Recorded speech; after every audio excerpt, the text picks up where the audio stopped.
masjid. Ini Masjid Al-Muhajirin, jamaahnya tidak perlu saya kasih motivasi lagi sholat berjamaah. Ini udah penuh, nggak ada tempat, sampai tangga-tangga pun penuh semua.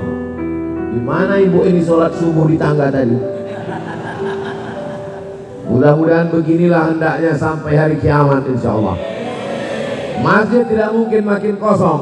Makin lama masjid makin ramai. Kenapa? Maka jumlah anak manusia di dunia ini makin sunyi atau makin ramai? Makin ramai. Inni mukatsirum bikumul umam. Nanti aku adalah nabi yang paling bangga ketika berkumpul di padang mahsyar. Semua umat kumpul. Nabi Musa kumpul, Nabi Ibrahim kumpul, tapi nabi yang paling banyak umatnya adalah Nabi Muhammad sallallahu alaihi wasallam. Maka banyak, silakan punya banyak anak keturunan. Kata Nabi, tazawwajul walud al-wadud, nikahilah perempuan yang subur, yang penyayang dan banyak anaknya. Nah, maka yang muda-muda silakan tambah lagi sebanyak-banyaknya. Setuju bapak-bapak? Tanya dulu istrinya. Anak Indonesia masih kurang untuk memenuhi tanah Indonesia yang kosong. Ini saya kalau pulang naik pesawat melihat ke bawah, masih banyak hijau, masih belum banyak lagi umat manusia. Dulu katanya bangsa Indonesia ini rakyatnya sudah banyak, betul. Kita pun juga ngangguk kepala. Oh iya, orang Indonesia sudah terlalu banyak. Ternyata sekarang India 1 miliar, Tiongkok 1,4 miliar. Kita belum ada apa-apanya. Maka kalau mau umat ini kuat, umat ini hebat, jumlahnya mesti banyak. Sekarang malah ada ketakutan, tanah kita luas, jumlah orangnya kurang, dikhawatirkan orang-orang dari atas akan turun ke bawah. Tapi insya Allah kalau ditanamkan sholat berjamaah, ngaji di masjid, imannya kuat, maka kita tidak perlu takut. Ala inna awliya Allah, orang-orang yang menyerahkan dirinya kepada Allah, wali-wali Allah, la khaufun alaihim wa la hum yahzanun. Dia tidak takut, takutnya hanya kepada Allah Subhanahu wa taala. La ilaha illallah Muhammadur Rasulullah sallallahu alaihi wasallam. Masjid-masjid yang lain kadang masih terbengkalai, berdoa melihat ke atas meleleh air mata. Kenapa? Plafon belum dipasang.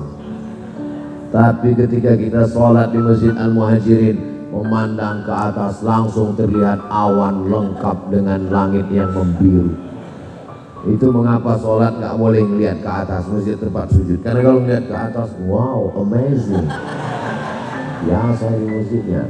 Kaligrafinya cantik dan indah, keramiknya, karpetnya, masya Allah. Terkadang saya kalau sholat di masjid dibisik sama panitia, mohon Pak Ustadz penggalangan dana, masjid masih ngutang. Masjid kita 6,7 miliar, nggak tahu saya udah lunas atau belum. Sudah selesai semua. Tapi bukan berarti kita berhenti berinfak, berwakaf, bersedekah. Masjid ini harus terus dimakmurkan. Tinggal lagi mengisinya dengan sholat berjamaah. Apalagi masyarakatnya padat keliling kanan kiri, maka sholat berjamaah. Ajak anak-anaknya sholat berjamaah.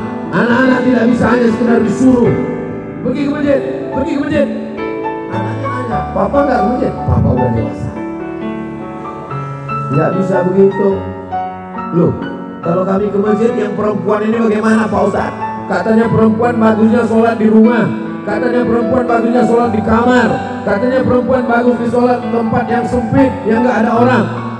Perempuan lebih bagus sholat di pekarangan, lebih bagus lagi di dalam rumah, lebih bagus lagi di dalam kamar.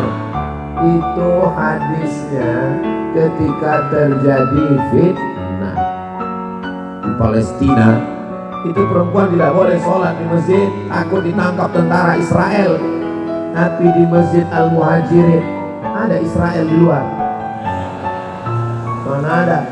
Ini negeri yang aman. Kita doakan Indonesia baldatun thayyibatun wa rabbun ghafur, aman sampai hari kiamat. Jangan khawatir. Lalu yang perempuan sholatnya di mana? Nanti khawatir campur aduk dengan laki-laki. Masjid Al-Muhajirin yang bawah laki-laki semua. Perempuan di mana? Dimuliakan di atas. Masya Allah, tabarakallah. Maka dari tadi saya nggak berani lihat ke atas. Ibu semua di atas. Bapak Ibu yang dimuliakan Allah Subhanahu wa taala, anaknya bawa perempuan ke masjid, tentu dengan menjaga adab-adab. Jadi saya dikirim WhatsApp sama kakak kelas saya, Ustadz juga. Kata dia, pantesan Mat, perempuan itu dilarang ke masjid. Kenapa? Saya bilang, tadi saya ke masjid, terus masjid itu pakai tirai, hampir saya pingsan. Kenapa? Waktu saya masuk orang belum ada, saya sendiri. Tiba-tiba saya dengar suara dari balik tirai. Gara-gara perempuan cekikikan di masjid, gara-gara perempuan memakai parfum yang terlalu berlebih-lebihan sampai imam kehilangan ayat, tercium baunya ke depan, menimbulkan fitnah. Ke masjid rambut terurai, pakai celana sempit, banyak yang masuk paret. Melihat itu, maka ke masjid tetap menjaga adab-adab, menutup aurat. Suami membawa istri, aslinya suami yang mendidik istrinya. Bagaimana cara sholat, bagaimana hukum halal, haram, makruh, mubah, sunat, muakkad. Tapi karena suaminya tidak mengerti agama, alhamdulillah dibawa ke masjid, ngaji. Ini ngaji sekarang orang udah nggak ke masjid lagi. Ngajinya kemana? Online. Sholatnya mana? Online juga. Nanti masuk surganya baru tahu. Nggak boleh kami ngaji di YouTube, Pak Ustadz. Selama ini kami kenal Ustadz Somad melalui YouTube. Ngaji di YouTube boleh, tapi jangan sampai tinggalkan ngaji yang ketemu dengan para alim ulama. Nggak bisa tergantikan oleh layar monitor handphone. Datang ke masjid, dengarkan pengajian, khusus pengajian subuh. Kenapa? Karena pengajian subuh, aqimis salata liduluki syamsi ila ghasaqil laili wa qur'anal fajr, inna qur'anal fajri kana mashhuda. Subuh dipersaksikan oleh para malaikat. Malaikat yang jaga tadi malam, malaikat yang jaga siang ini, ketemunya pada sholat subuh. Makanya kalau bersesuaian amin kita dengan amin malaikat, ghufira lahu ma taqaddama min dzambi, diampunkan dosa-dosanya yang lalu. Ghairil maghdubi 'alaihim waladdallin.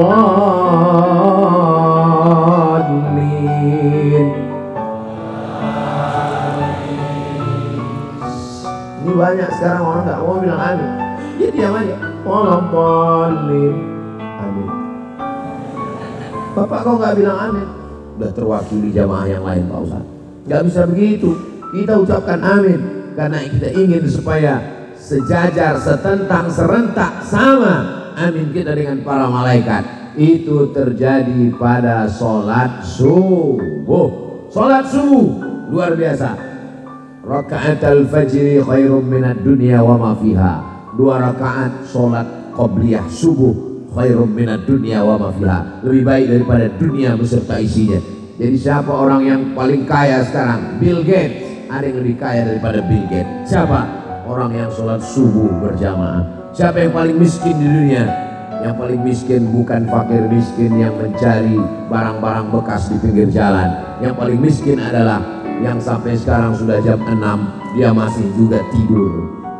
Manama, siapa yang tidur walam yusalli, sampai tidak sholat subuh, balas syaitanu fi udhunih, setan kencing di telinganya. Allah masih sayang.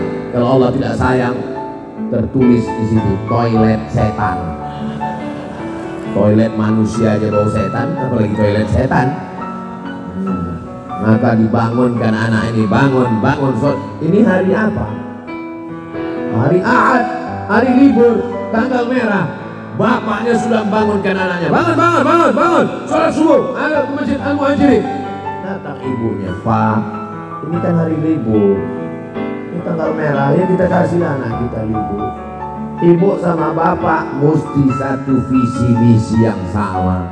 Gak bisa berbeda dalam mendidik anak, terutama membiasakan sholat ke masjid. Alhamdulillah subuh ini banyak anak-anak ke masjid. Enggak ada, orang tua semua. Anak-anak sengaja nggak dikasih dekat dengan Ustadz. Itu ada anak kecil ada. Anak-anak, Pak Ustadz saya mau bawa anak, tapi katanya anak-anak nggak boleh ke masjid Pak Ustadz. Anak-anak dibawa ke masjid. Yang nggak boleh dibawa ke masjid itu anak yang belum mumayyiz. Anak itu levelnya yang pertama sobi. Sobi anak kecil belum mumayyiz. Di atas sobi mumayyiz. Mumayyiz yang sudah bisa membedakan baik buruk, makanan, kotoran. Kalau dia dilarang dia bisa diam. Bagaimana cara membedakannya Pak Ustadz? Kalau anak itu dikasih kode diam, dia diam. Itu udah bisa dibawa. Tapi kalau anak kecil kita gini kan, dia gini kan kita juga. Nah itu nggak bisa. Itu nggak bisa. Nah, jadi kalau kita sholat, sebelum kita takbiratul ihram, kita pandang ke belakang, kita kasih tahu sama dia. Dia pun diam, itu bisa. Karena kalau anak yang belum bisa ini, begitu kita lepas, dia lari. Beda sama di Masjidil Haram. Masjidil Haram saya lihat beberapa orang di sana, anak diikat pakai tali. Pakai tali, anaknya mau lari. Anak kecil jangan diletakkan di sop dewasa. Karena kalau anak kecil di sop dewasa, ini memutus sop.